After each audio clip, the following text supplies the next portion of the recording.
Alipayo nakamit ang kanyang unang panalo sa ilang surfing niyang sinalihan. Ngayon nga lang siya nag-champion at nakaka-proud sa edad niyang 6 years old. Sa Palawan Surf Festival nga siya nagwagi. At grabe ang saya ng magulang na sina Andy Eigenman at Felmar Alipayo. Panalong panalo talaga at proud sa anak.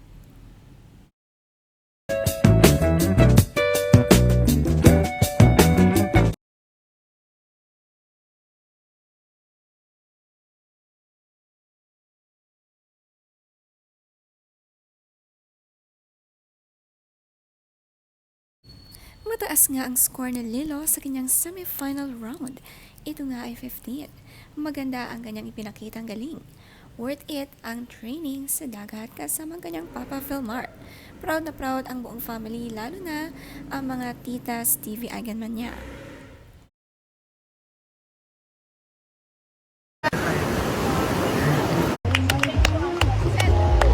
Grabe naman.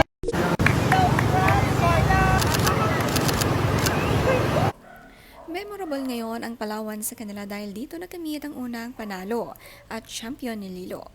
May nakahandang agad na corona gawa sa dahon. Dala-dala ang kanyang sariling surfing board na kulay orange. Big girl na talaga si Lilo, in 6 years old ay marami na talagang na-achieve.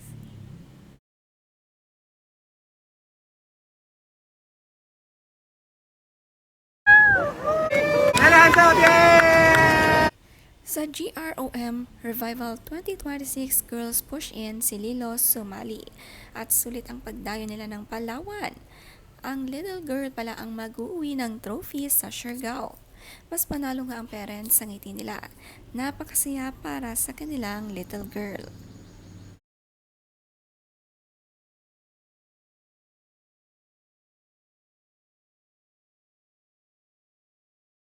Pesos in cash and prizes and bags from Idol Palawan.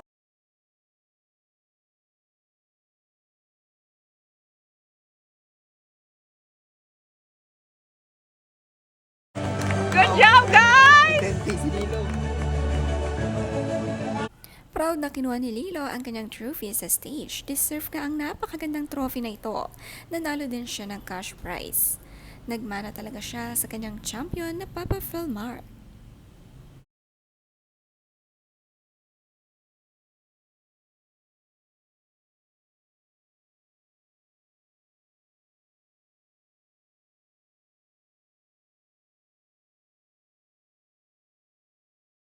By 10,000 pesos for Lido and a beautiful trophy.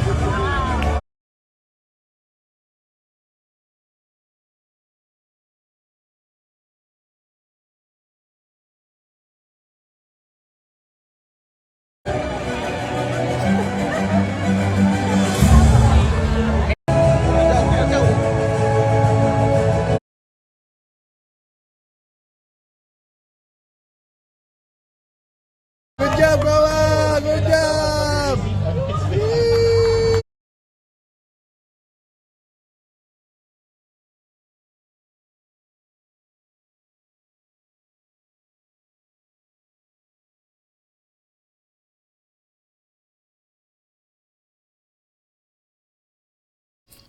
Si Felmar naman din ay nagwagi ng second place award.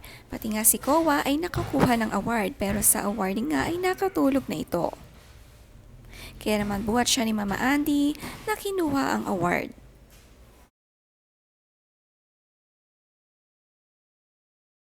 Hey, son. What are you eating?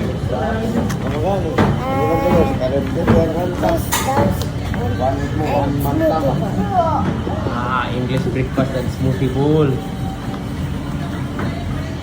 Siyempre, selebrasyon ng pagkapanalo ni Lilo, kumain sila sa magandang restaurant at si Lilo pinapili ng kanyang mga gusto rito.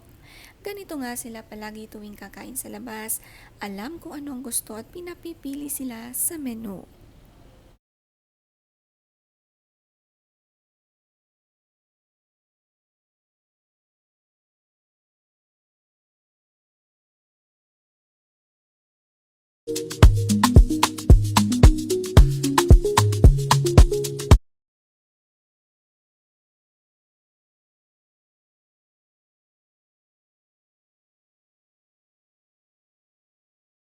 Siyempre, kahit wala sa Siargao, syaka pa rin ang poses ni Lilo at Kowa.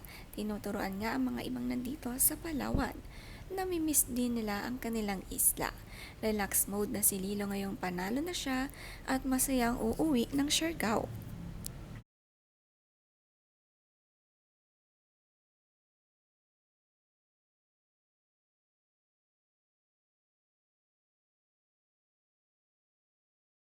Hindi nga lamang si Lilo ang sumali sa surfing competition, pati ang kababatang kapatid na si Kowa.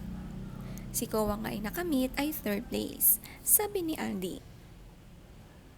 Kowa was so happy with his 3rd place finish in his semi-final heat, but said it was so short and he wanted to catch more waves.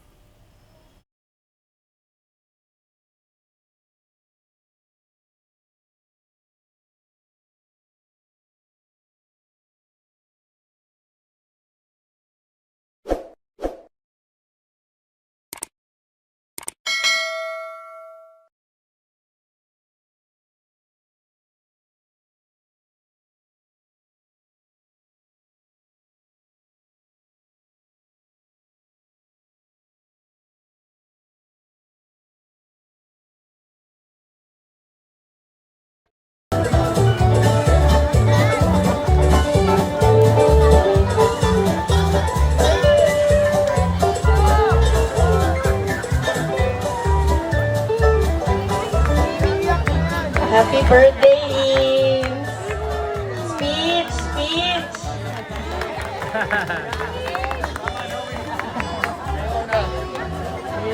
Bye, thank you guys, thank you. Thank you so much. Ang sweet nga ng event organizer dito sa Palawan sa surfing competition at sinelebrate din ang birthday ng mga espesyal na tao dito.